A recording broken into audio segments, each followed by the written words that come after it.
अमित शाह जी का दबाव, मोदी जी का दबाव था, इसीलिए वो इस्तीफा दे दिए।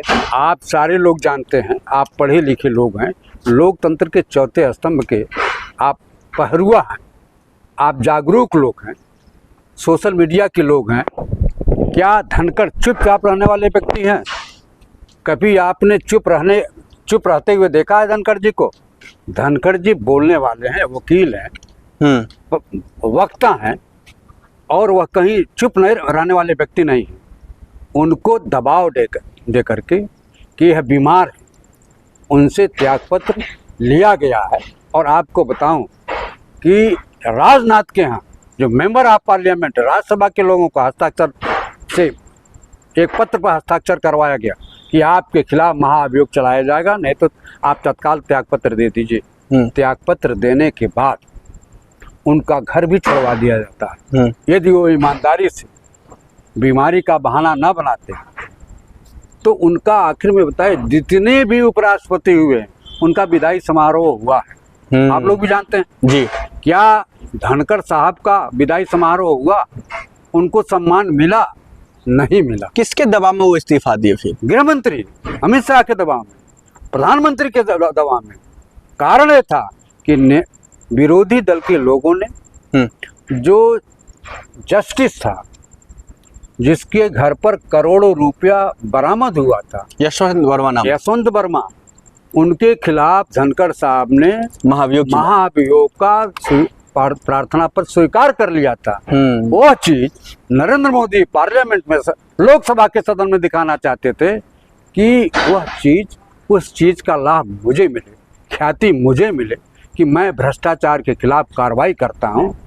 धनखड़ ने चूंकि स्वीकार कर लिया, इसलिए एक सारा का सारा जो घटनाक्रम कराया गया, उपराष्ट्रपति से त्यागपत्र लिया गया, यह सारा का सारा घटनाक्रम हिंदुस्तान के गृह मंत्री का है और प्रधानमंत्री के निर्देश पर उनका त्यागपत्र लिया गया। लेकिन मजाक तो कपिल सिब्बल साहब ने भी तो उड़ाया है। वो लगातार कैमरे के सामने में आकर के कह रहे थे जो आखिरकार ये जगदीप धनखड़ साहब गए कहाँ? अब आप ये सामने क्यों नहीं आ रहे? इनके फोटोज वीडियो सामने नहीं आ रहा है। बीमार है तो कहाँ है? ये मजाक ही तो है ना। मजाक नहीं था, ये हकीकत है, धरातल की बात थी, ये वास्तविकता थे।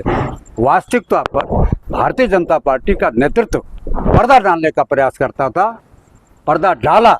आप बताइए, उपराष्ट्रपति के जब शपथ समारोह में तो आए ना, सामने आए। कितने दिन के बाद आए? किस अस्पताल में भर्ती थे? कौन डॉक्टर उनकी चिकित्सा कर रहा था? कहाँ थे? आपको जानकारी है? विलुप्त थे, छिपाया गया था, उनको रोका गया था। उनको यह संदेश दे दिया गया था कि जब तक नए उपराष्ट्रपति का चुनाव नहीं होता है, आपको बाहर नहीं आना है। लेकिन इसमें अमित शाह जी पर आप आरोप लगा रहे हैं, देश के प्रधानमंत्री पर आप आरोप लगा रहे हैं, इन लोगों को क्या फायदा होगा उनको छुपा करके? अरे महाराज, ये हिंदुस्तान के इतिहास में पहला उदाहरण है कि उपराष्ट्रपति का कार्यकाल पूरा नहीं होता है और इन्हीं लोगों ने उनको बनाया था। ये गवर्नर थे, राज्यपाल थे वेस्ट बंगाल के, वहां से ला करके उपराष्ट्रपति का चुनाव जिताया जाता है। क्या कारण है कि बिना बीमार के, उनको बीमार बता करके उनसे त्यागपत्र लिया जाता है? आपने ही तो बनाया था, कांग्रेस पार्टी नहीं बनाया था, विपक्ष ने नहीं बनाया था। आपका चयन क्यों गलत हुआ और उनको त्यागपत्र देने पर मजबूर क्यों होना पड़ा?